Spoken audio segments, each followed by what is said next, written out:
দুনিয়া থেকে বিদায় নেওয়ার সময় যদি আমি দুনিয়াতে জিরো থাকি, একেবারে জিরো, আমার কিছুই নেই, না আমার ক্ষমতা ছিল, না আমার সম্পদ ছিল, না আমার মানুষ ওইভাবে দেখে আমাকে সম্মান করছে, আমার কিছুই ছিল না, কিন্তু আমি ঈমান নিয়ে যেতে পারছি, আমি আমল নিয়ে যেতে পারছি, তখন আখিরাতের জীবনে আমি ওই দুনিয়ার জিরো ব্যক্তিটাই আখিরাতে হয়ে যাব হিরো।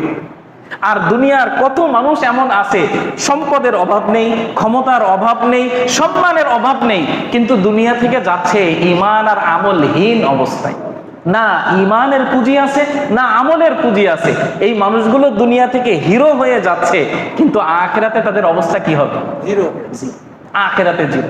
আমরা যেন আখিরাতে হিরো হতে পারি, আখিরাতে যেন আমরা জিরো না হয়ে যাই, ওখানে যেন আমরা নিঃস্ব না হয়ে যাই, অসহায় না হয়ে যাই। কেননা আখিরাতে যে ব্যক্তি অসহায়, আখিরাতে যে ব্যক্তি নিঃস্ব হবে, তার সেখানে আল্লাহ ব্যতীত আর সাহায্য করার কেউ থাকবে না।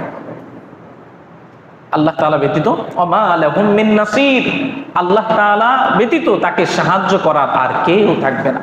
কারো কাছ থেকে বিন্দু মাত্র সাহায্য পাবে না, না কোনো বন্ধু থাকবে, না সেখানে সম্পদ কোনো কাজে লাগবে, না কারো সুপারিশ সেখানে কোনো কাজে লাগবে। আল্লাহ যদি না চান, কারো সুপারিশও কাজে লাগবে না।